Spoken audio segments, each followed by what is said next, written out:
कई नगरों, पहाड़ों और वनों को पार करते हुए नीलकंठ वर्णी आ पहुंचे धार्मिक स्मारकों के लिए प्रख्यात नगर काठमांडू में।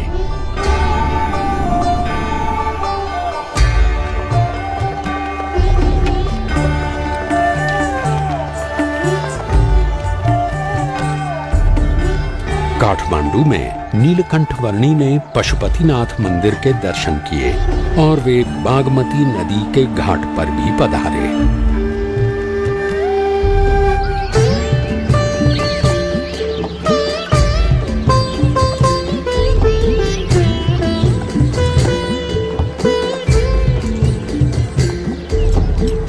वैभवी नगरी काठमांडू के कई स्थानों पर होते हुए कुछ साधु संतों के समुदाय के साथ नीलकंठ वर्णी वहां के राजा के महल में आ पहुंचे।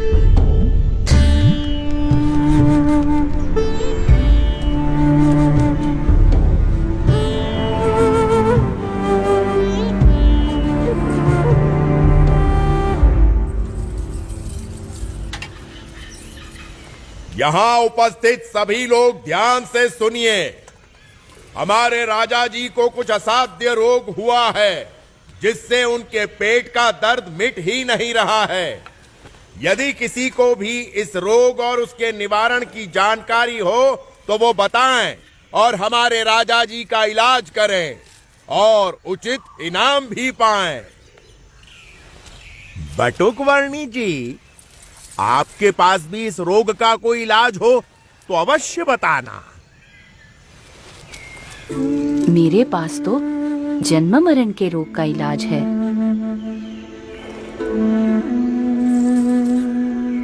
सोच समझकर बोलना बालक।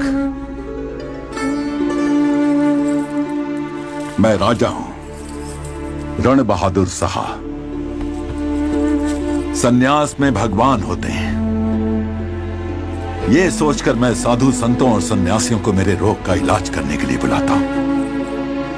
और मेरा इलाज करने की बात करके जो इलाज नहीं कर पाता, ऐसे हरेक हकीम, वैद्य, साधु, संत, सन्यासी सबको मैं जीवन भर के लिए बंदी बनाकर सजा देता हूं।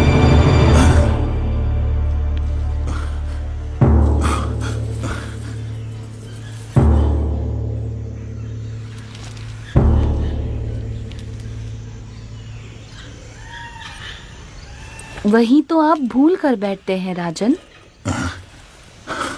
अपने कर्मों की सजा दूसरों को देकर इस जन्म में या पिछले जन्मों में आपने स्वयं जो बुरे कर्म किए हैं उनके फलस्वरूप आपको ये रोग मिला हुआ है। ऐसी बातें मेरे मुंह पे कर रहे हो, तुम्हें डर नहीं लगता? सत्य बात को सुचारू रूप से कहने में डर कैसा राजन? अभी भी आप निर्दोष लोगों को दंड देकर अधिक बुरे कर्मों का संचय ही कर रहे हैं, जिनके फल भी आपको भुगतने पड़ेंगे।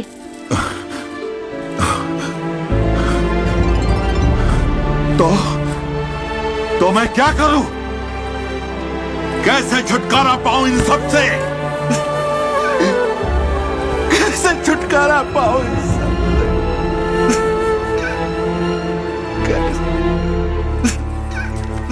जो भी दुख आए उसे अपना प्रारब्ध और अपने कर्मों का फल समझकर और परमात्मा की इच्छा समझकर अपना लो। अपनी भूलों का पश्चाताप करके और परमात्मा को प्रार्थना करके प्रायश्चित करने से दुख का निवारण हो सकता है। परमात्मा को तो मैं नहीं जानता, पर मैं आपसे प्रार्थना करता हूं कि आप मुझे इन दुखों से उबार। आप जो कहेंगे वो मैं करूंगा।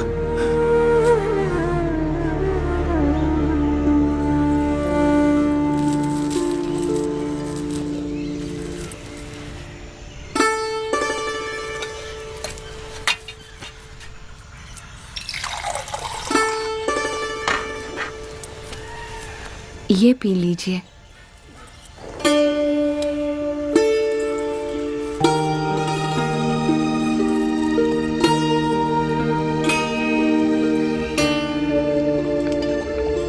ऐसी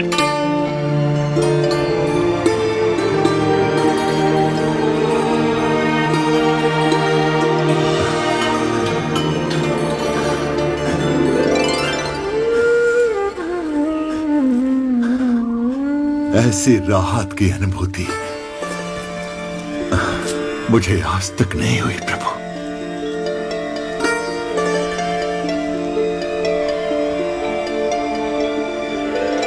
बताइए, मैं आपके लिए क्या कर सकता हूं? मुझे कुछ नहीं चाहिए, बस जिन निर्दोष लोगों को आपने बंदी बनाकर रखा हुआ है उन सबको छोड़ दीजिए। जैसा आप कहें प्रभु।